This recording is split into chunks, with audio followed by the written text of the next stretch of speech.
एक कहानी है भारत और पाकिस्तान के बीच खेले गए एशिया कप साल 2010 की, जिस दिन शोएब अख्तर ने अपने रफ्तार के घमंड में चूर अपने बाप हरभजन सिंह से पंगा ले लिया था और बीच मैदान में उन्हें ट्रक ड्राइवर कहकर उनका घोर अपमान किया था। उसी हरभजन सिंह का अपमान किया था जिस हरभजन सिंह ने अपने मात्र 17 साल की उम्र में कंगारुओं के सबसे सर्वशक्तिमान दिग्गज बल्लेबाज रिकी पॉन्टिंग को अपने गुस्से और चाल चलन से खदेड़ कर रख दिया था। और इसी गुस्सेल स्वभाव के कारण भज्जी को अपने करियर के शुरुआती समय में उनके ऊपर कई मैचों के लिए बैन भी लगा था। पूरी दुनिया भज्जी को जानती थी कि भज्जी किस गर्म मिजाज का खिलाड़ी है, लेकिन उस दिन शोएब अख्तर ये जानते हुए भी जानबूझकर भज्जी को उंगली पर उंगली करी जा रहा था। और जब भज्जी ने अख्तर का इस पलटवार का जवाब दिया था तो भीगी बिल्ली बनकर भरे मैदान में रोने लगा था शोएब अख्तर। और भज्जी ने मार मार कर शोएब अख्तर के छक्के छुड़ा दिए थे। और सरदार जी ने उस दिन ऐसा दहाड़ लगाया कि पूरे डांबुला के मैदान में हाहाकार मच गया। आज भज्जी का ऐसा प्रचंड रूप देखकर पूरी दुनिया थर-थर कांप रही थी। अब इस मैच की शुरुआत होती है। पाकिस्तान टीम के कप्तान शाहिद अफरीदी ने टॉस जीतकर पहले बल्लेबाजी करने का फैसला किया। और पाकिस्तान की तरफ से इमरान फरहात और सलमान बट की जोड़ी मैदान पर आती है। पहला ओवर स्विंग के जादूगर परवीन कुमार लेकर आते हैं और शुरुआत 2 वाइड के साथ करते हैं। क्योंकि इंडिया पाकिस्तान का मैच हाई वोल्टेज मैच होता है, तो 2 वाइड आने के बावजूद भी पहले ओवर से केवल 3 रन ही आ सका, क्योंकि दबाव तो दोनों तरफ बराबर ही था। फिर दूसरे ओवर में सलमान बट ने आशीष नेहरा को एक जोरदार चौका मारा, लेकिन बावजूद उसके उस ओवर से मात्र 4 रन ही आ सका।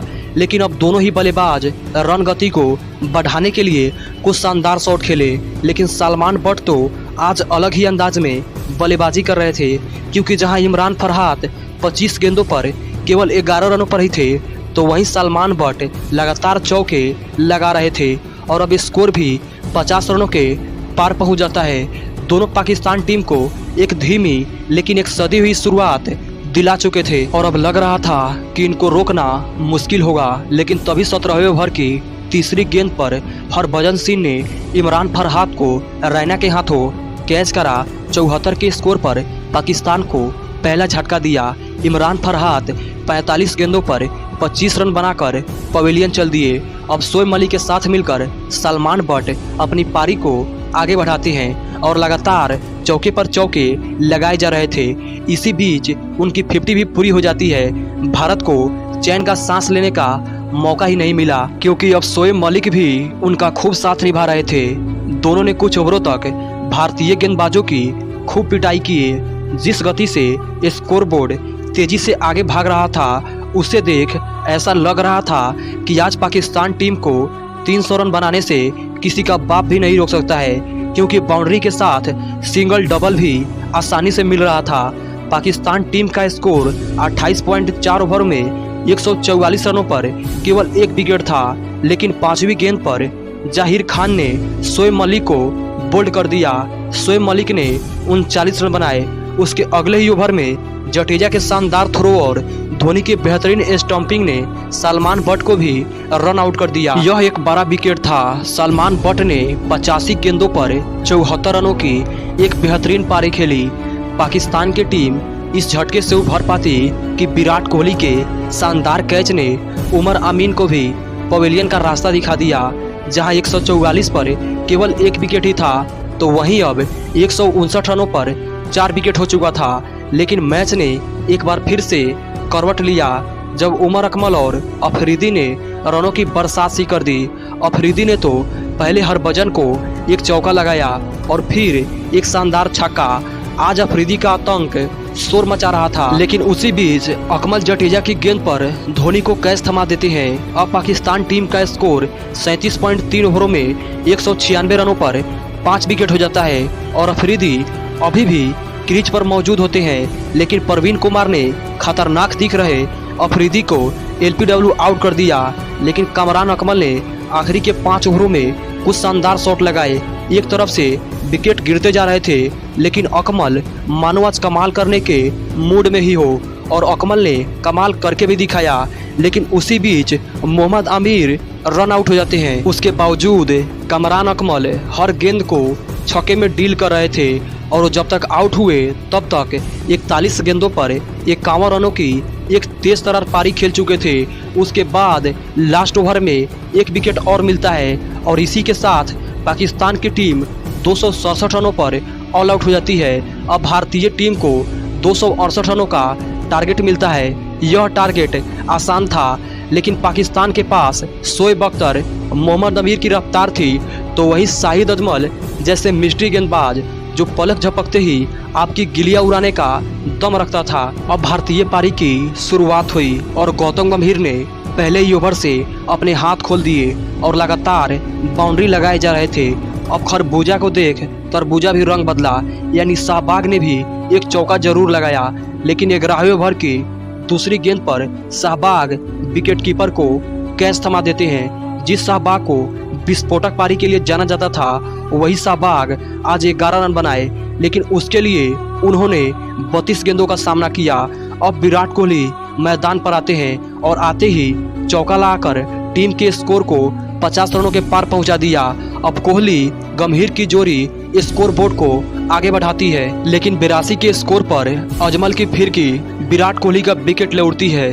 कोहली ने 18 रन बनाए, उसके बाद गंभीर ने अपनी 50 पूरा कर लिया, लेकिन अभी भी भारत को 31 ओवर में 175 रनों की जरूरत होती है। अब धोनी गंभीर की जोड़ी मैदान पर होती है। इसके बाद दोनों ने लगातार शॉट लगाना शुरू किया। जब दोनों ने शॉट लगाना शुरू किया तो रुकने का नाम नहीं ले रहे थे। कभी चौका लगाते तो कभी छक्का लगाते। फिर गंभीर के इसी छक्के के साथ टीम का स्कोर 150 रनों के पार पहुंच जाता है। आज पाकिस्तान के पास गंभीर का कोई तोड़ नहीं था। डिसाइडर मैच में एक बार फिर से गंभीर का बल्ला गरज रहा था। ऐसा लग रहा था कि भारत अपनी जीत की तरफ बढ़ रहा है, लेकिन 34वें ओवर में जो हुआ उसने इस मैच में आग लगाने का काम किया, क्योंकि 34वें ओवर की आखिरी गेंद पर अजमल और विकेटकीपर अकमल दोनों ने गंभीर को आउट करने का अपील किया, और ये कोई साधारण अपील नहीं थी। बीच मैदान में चिल्ला रहे थे, लेकिन रिप्ले में साफ साफ देखा गया कि गेंद गंभीर के बल्लों से कोसों दूर थी। और ऐसा एक बार नहीं, अकमल ऐसा बार बार कर रहे थे। ऐसे में ड्रिंक ब्रेक होते ही गंभीर अकमल की औकात बताने चले जाते हैं, लेकिन वो तो धोनी थे जो गंभीर को हटा दिया, नहीं तो अकमल का आज किस्सा ही खत्म हो जाता।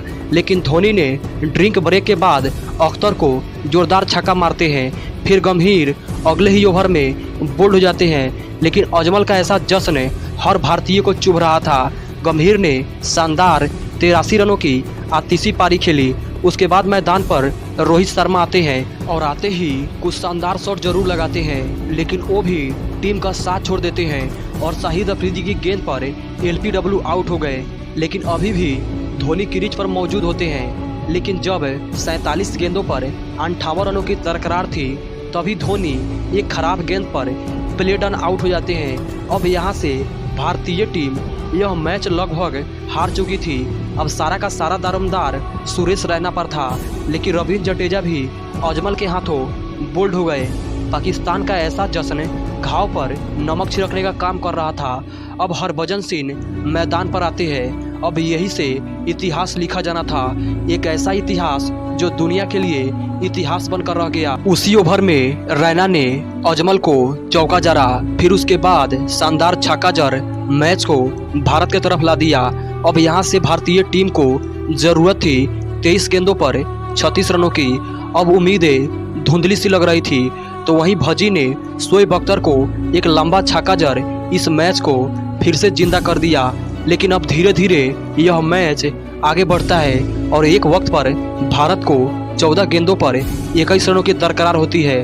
तभी रैना ने चौका जड़ स्कोर बोर्ड को 250 रनों के पार पहुंचा दिया और आखिरी गेंद पर रैना ने एक सिंगल चुरा लिया। अब 12 गेंदों पर 16 रनों की दरकार थी, तभी रैना एक छक्का मार देते हैं। अब यहाँ से यह मैच पूरी तरह से भारत के पक्ष में आ चुका था। उसके बाद कुछ सिंगल डबल आते हैं। तभी शोएब अख्तर की एक गेंद हरभजन सिंह से डॉट हो जाती है। उसके बाद शोएब अख्तर भजी को स्लेज करते हैं। दोनों के बीच कुछ कहासुनी होती है।